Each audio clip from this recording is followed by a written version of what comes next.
The screams that pierced the mountain air that morning would echo through Alexios' nightmares for the rest of his short life, though he didn't know it yet.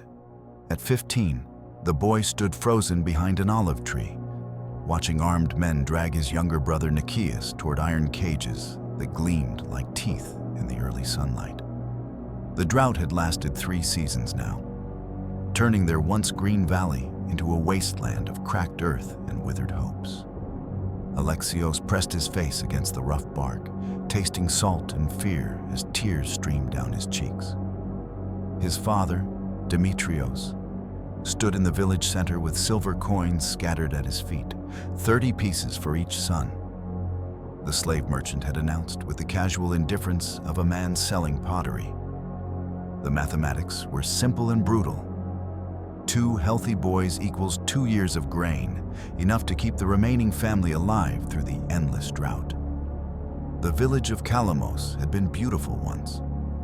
Alexios remembered racing through olive groves heavy with fruit, swimming in streams that now ran dry as bone, helping his mother tend gardens that had become patches of dust. The mountains that surrounded their valley had seemed like protective walls then, keeping the outside world at bay. Now they felt like prison walls, trapping desperate families with impossible choices.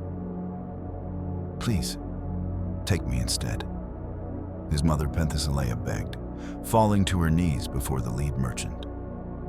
Her voice cracked like pottery dropped on stone. "They're just children. Take me, I can work." The merchant's laugh cut through her pleas like a blade through silk. "Woman, what use have we for aging flesh? These boys will serve 20 years each if they survive the training. You'd be dead in 5. He gestured toward his men, who began loading the human cargo into wooden cages designed for transporting wild animals. "Besides, someone must remain to work your husband's land, such as it is." Alexios watched his brother's small hands grip the cage bars, knuckles white as marble. Nikias was only 12, still believing in heroes and happy endings. The older boy wanted to run to him, to tear the cage apart with his bare hands, to fight the armed men even though he knew it meant death.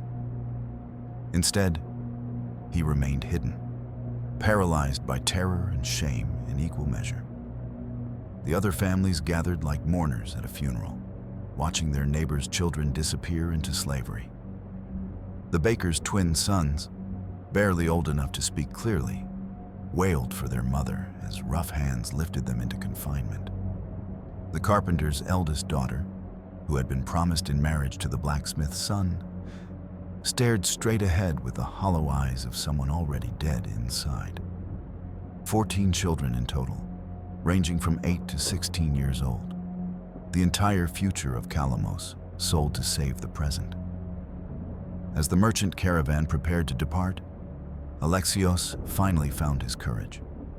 He burst from his hiding place and ran toward the cages, screaming his brother's name. But strong arms caught him before he could reach Nikias, and he looked up into his father's face, a map of anguish and desperate love. "You must live," Demetrios whispered, holding his remaining sons so tightly it hurt. Someone must remember their names. Someone must tell their story. The cages began to roll away, pulled by oxen that seemed more valuable than the children they transported. Alexios broke free and ran alongside the convoy until his legs gave out, calling his brother's name until his voice disappeared. The last thing he saw was Nikias' hand reaching through the wooden slats, stretching toward home as the distance between them grew insurmountable. That night, the village held no celebration for their salvation, no prayers of gratitude for deliverance from starvation. Instead, families sat in darkened homes, staring at empty sleeping spaces where children once dreamed. They had saved their lives by selling their souls, purchased survival with innocence, chose existence over everything that made existence worthwhile. Alexios lay on his straw mattress, staring at the space where his brothers should have been sleeping. The silver coins his father had earned gleamed in a clay pot by the door, blood money that would buy grain for perhaps 6 months. Then what? Would they sell him too? Would they offer up his sister when she reached selling age? How many children would the drought devour before the rains finally returned? Outside, wolves howled in the mountains, their voices carrying across the valley like the ghosts of the departed. But Alexios knew that the real wolves walked on 2 legs and spoke of necessity while counting silver.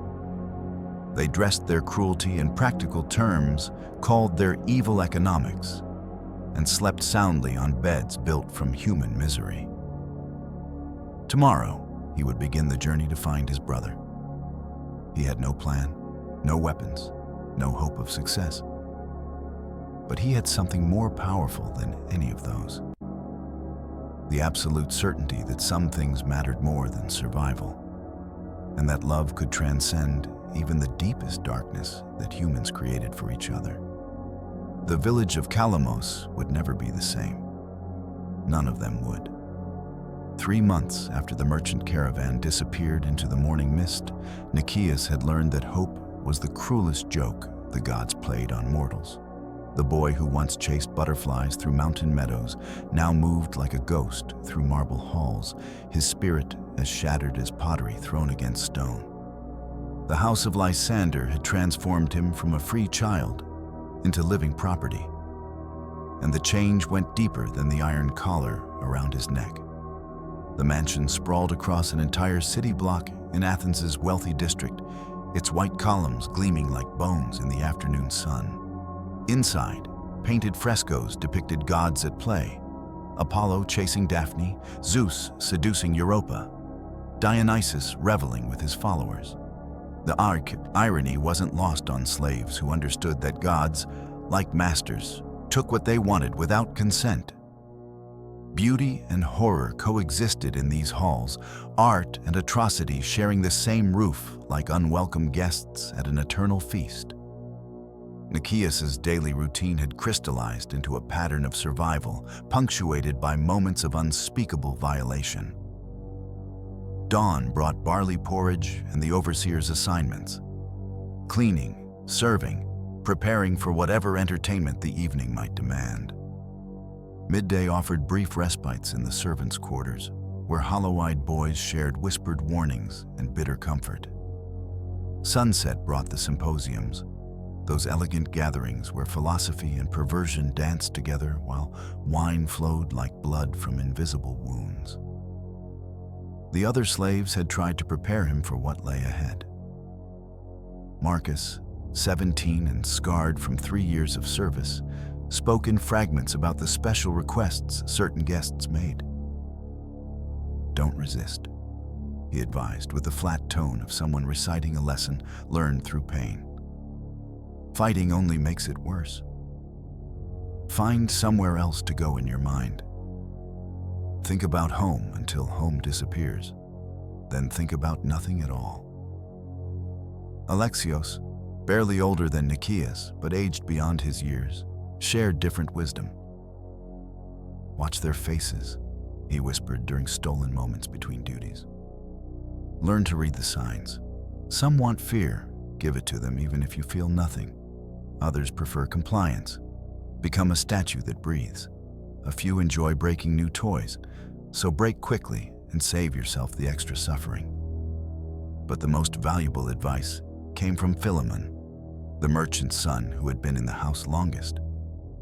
"Remember that you're not the first," he said, his voice carrying the weight of countless victims.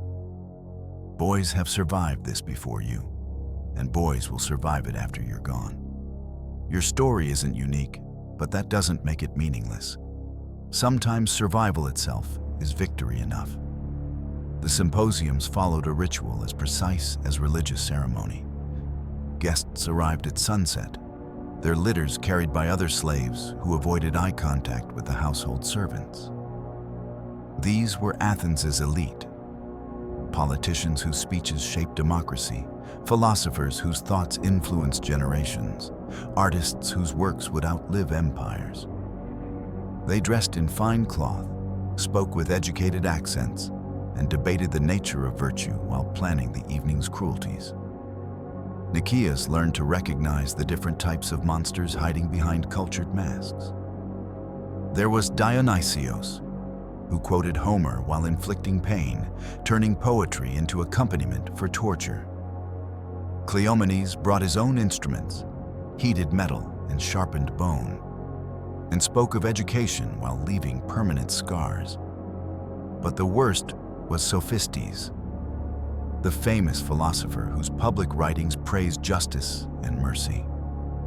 In private, he devised elaborate justifications for every atrocity, turning rape into philosophy and torture into moral instruction. You see, Sophistes would explain to his fellow guests while ordering increasingly degrading acts. These creatures exist in a different sphere of being than ourselves. They lack the capacity for true virtue, so their suffering serves a higher purpose, our pleasure, which elevates our souls and brings us closer to the divine. The other men nodded sagely, as if witnessing profound wisdom rather than elaborate rationalization for evil. The physical abuse was constant and creative. Guests competed to devise new forms of humiliation, treating human suffering like an art form to be perfected. Some preferred psychological torments, forcing slaves to perform acts that destroyed their sense of self while maintaining technical compliance. Others enjoyed straightforward violence, using fists and implements to leave marks that told stories of ownership and dominance. But the worst moments came not during active torture, but in the quiet spaces between cruelties.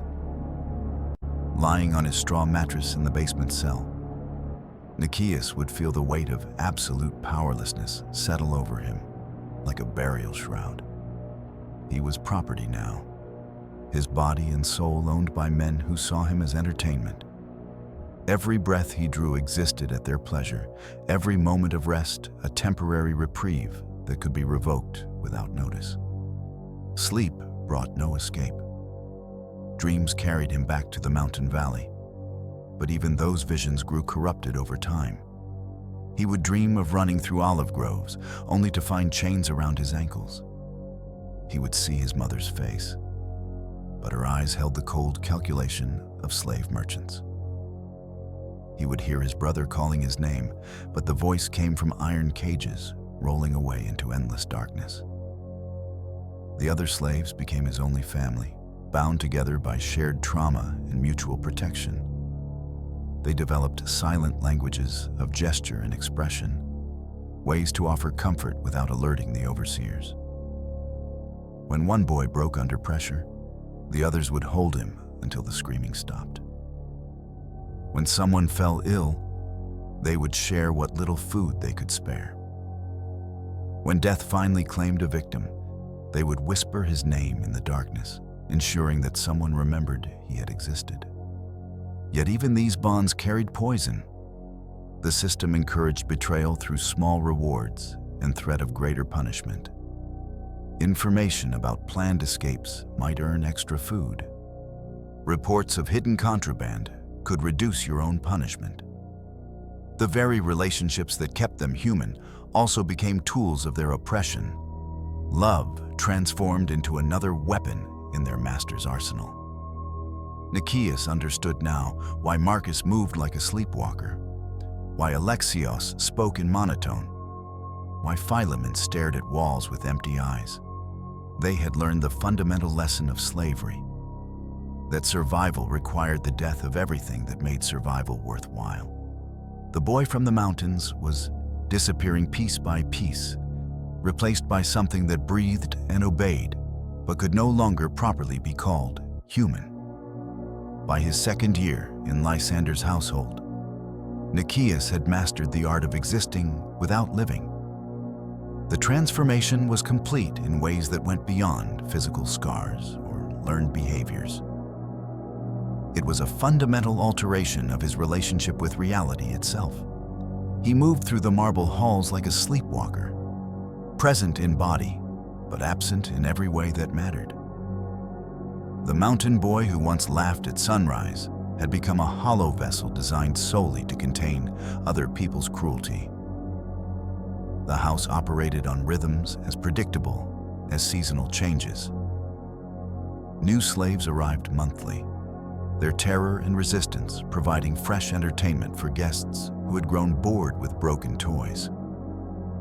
Nikias watched these newcomers with the detached interest of someone observing weather patterns, noting their probable survival time, cataloging their particular vulnerabilities, predicting which forms of abuse would break them fastest. He had become valuable to the overseers precisely because of this emotional death. Demetrius, the scarred former slave who managed household operations, used Nikias to train new arrivals. "Watch him," he would tell trembling children. "See how he serves without thinking, obeys without question, accepts everything without complaint. This is what survival looks like. This is what you must become." The irony wasn't lost on Nikias. His own destruction served as a roadmap for destroying others. He taught them to read the subtle signs that indicated a guest's mood, to anticipate needs before they were voiced, to position their bodies for maximum appeal while minimizing their own pain. He showed them which corners offered momentary invisibility, which servants could be trusted with whispered words, which acts of resistance would bring swift death versus prolonged torture. But even in this state of psychological numbness, fragments of his original self persisted like shards of pottery buried in garden soil. Sometimes, a particular combination of light and shadow would remind him of his brother's face, or the smell of olive oil would carry him back to his mother's kitchen. These moments were agony, brief resurrections that made the subsequent death more painful. But they also served as proof that something recognizably human still existed beneath the trained compliance. The guests had begun to notice his perfection as an instrument of service. Where once they competed to claim his attention, now they barely saw him at all. He had achieved the ultimate goal of slavery: complete invisibility, except when actively serving a purpose. This invisibility was both protection and damnation, shielding him from some cruelties while confirming his complete dehumanization. During one particularly elaborate symposium celebrating Athens' military victory over Sparta, Nikias found himself serving wine to the very men who had authored the peace treaty. These were celebrated diplomats, their names destined for history books, their words preserved for future generations to study and admire. Yet here they sat, debating the finer points of international law while casually ordering degrading acts from children who had no names and would leave no records. "The true test of civilization," one guest proclaimed, while forcing Nikias to perform increasingly humiliating services, "lies not in how we treat our equals, but in how efficiently we organize our inferiors." These creatures represent the perfection of that organization. Human animals trained to exact specifications, stripped of everything that might interfere with their utility. The other men nodded approvingly, raising their cups in toast to human progress. They saw no contradiction between their philosophical discussions of justice and their practical implementation of absolute injustice. In their minds, slaves existed in a separate moral category, beyond the reach of the virtues they celebrated in their public lives. As the evening progressed and wine loosened tongues, the conversations grew more revealing. The guests spoke openly about the economic foundations of their civilization, acknowledging with casual pride that their cultural achievements rested on systematic exploitation of the powerless. Art, philosophy, politics, military conquest, all of it funded by slave labor and sustained by the constant flow of human misery from conquered territories and desperate families. Without them, One politician gestured toward the serving slaves. We would have no time for contemplation, no leisure for creativity, no freedom to pursue the higher callings of civilized men. Their degradation enables our elevation. Their suffering purchases our enlightenment. It's a beautiful system, really. Perfectly balanced, morally efficient. Nikias absorbed these words without expression, but something stirred in the deadness behind his eyes. Not anger, he was beyond that now, but a kind of cold recognition. These men weren't monsters despite their intelligence. They were monsters because of it. Their education hadn't made them more moral. It had made them more efficient in their immorality. Their philosophy hadn't elevated their souls. It had provided sophisticated justifications for their basest instincts. Later that night, lying on his straw mattress in the familiar darkness of the slave quarters, Nikias stared at the stone ceiling and understood something fundamental about the world he inhabited. The system wasn't broken or flawed or corrupted by individual evil. It was working exactly as designed, producing the intended results with mechanical precision. The beautiful art, the sophisticated philosophy, the innovative politics. These weren't accidents or exceptions. They were products of the system, made possible by the careful organization of human suffering. This understanding brought neither comfort nor despair, just a kind of crystalline clarity about the nature of civilization itself. Somewhere in the mountains, his brother Alexios might still believe in heroes and justice, and the possibility of rescue. But Nikias knew better now. Heroes were just another form of entertainment. Justice was simply the will of the powerful. And rescue was a dream that belonged to children who still believed the world made sense. The only truth was the chain around his ankle and the endless night that stretched ahead, punctuated by moments of service and brief interludes of unconsciousness. Everything else was decoration. Beautiful, elaborate, sophisticated decoration designed to hide the simple fact that some people would always eat others. And civilization was just the art of making that consumption more efficient and aesthetically pleasing. Tomorrow would bring another symposium, another group of educated monsters, another night of refined cruelty. And he would serve them with perfect compliance, a masterpiece of human destruction admiring itself in the mirror of absolute power. While Nikias learned the weight of invisible chains in marble halls, his brother Alexios carried different shackles through the mountain paths, those forged from guilt, love, and the terrible mathematics of survival. For 18 months, the older boy had searched for traces of the slave caravan, following rumors and whispers from village to village like a pilgrim pursuing a ghost. His journey had transformed him from a farmer's son into something harder, more desperate, marked by the kind of determination that springs from having nothing left to lose. The drought had finally broken 6 months after the children were taken, but the rains fell on empty villages and abandoned farms. Families who had sold their futures for temporary survival found themselves with neither. The children were gone forever, and the grain had run out before the first harvest of the new season. Some packed their remaining possessions and headed for cities, hoping to find work as laborers or servants. Others simply disappeared one night, leaving behind empty houses that would slowly crumble back into the earth. Alexios's parents had chosen a different path.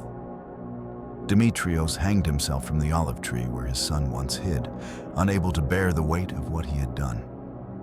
Penthesilea followed 3 days later, drinking poison made from mountain herbs while whispering her children's names. They were buried together in the village cemetery, their graves marked by simple stones that would outlast the memory of their sacrifice. The boy who discovered their bodies was their surviving son, returning from another fruitless search with news of a merchant caravan spotted near the coast. He stood in the doorway of his childhood home and felt something break inside him that would never heal. Not grief exactly, but something deeper. A fundamental shift in his understanding of what the world contained and what it demanded from those who wished to survive in it. Alone now except for the burning need to find his brother, Alexios had become a creature of pure purpose. He worked when he needed money, stole when work wasn't available, and fought when theft wasn't possible. His body carried scars from desperate encounters with guards and rival thieves, but his spirit carried worse wounds, the slow erosion of conscience that comes from doing whatever survival requires. In the port city of Piraeus, he finally found concrete traces of Nikias. A dock worker remembered a caravan of slave cages passing through months earlier, headed for the private auctions that supplied Athens' wealthy households. The description matched: 14 children from a mountain village, sold to pay debts, transported in wooden cages like wild animals. The trail led to a warehouse district where human flesh was bought and sold like any other commodity.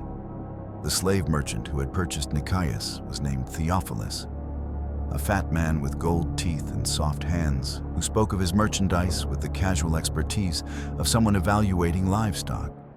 He kept detailed records, noting each slave's origin, age, physical characteristics, and final destination.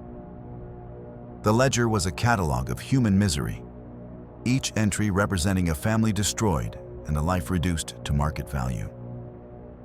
Mountain boy, 12 years old, intact, sold to Lysander for household service. Theophilus read from his records without looking up. Fine specimen, that one. Brought premium price because of the combination of youth and resilience. Mountain children adapt well to training. They're used to hardship, but not yet corrupted by city influences. Alexios' hands shook as he gripped his knife, imagining how easy it would be to slide the blade between the merchant's ribs. But killing Theophilus wouldn't free Nikias or undo the evil that had already been done. Instead, he paid the man's outrageous fee for information about his brother's location and tried not to think about where he had gotten the silver to make payment possible. Lysander's house stood like a marble monument to systematic cruelty, its beautiful facade concealing horrors that would make demons weep. Alexios spent weeks watching the mansion from hidden positions, learning its routines and identifying its vulnerabilities. He saw slaves in the gardens, boys who might have been his brother if not for the distance, and their identical expressions of hollow despair. He witnessed the arrival of evening guests, their litters carrying Athens' most respected citizens to their appointments with purchased innocence. But he also saw the guards, the walls, the careful security measures that protected the household's dark secrets. Any attempt at rescue would end in death or capture, adding one more slave to Lysander's collection without saving the one already trapped inside. The mathematics were brutal but undeniable. Love alone wasn't enough to break chains forged from systematic evil and reinforced by social acceptance. Standing in an alley outside the mansion walls, Alexios finally understood what his parents had faced in the village square. The choice wasn't between good and evil. It was between different forms of surrender to forces too large for individual resistance. He could throw away his life in a doomed rescue attempt, satisfying honor while accomplishing nothing. Or he could find another way to fight a system that consumed children and called it civilization. The decision came to him with the clarity that only absolute desperation provides. If he couldn't save his brother, he could bear witness to his brother's fate. If he couldn't break the chains, he could ensure that someone remembered they existed. If he couldn't prevent the evil, he could name it and preserve its record for whatever future might care to listen. That night, under stars that had once watched over their mountain village. Alexios began writing the story that would consume the rest of his life. A record of what happened to children who disappeared into systems designed to make them invisible. A testimony to suffering that polite society preferred to ignore. A voice for the voiceless that would echo long after the marble halls crumbled to dust.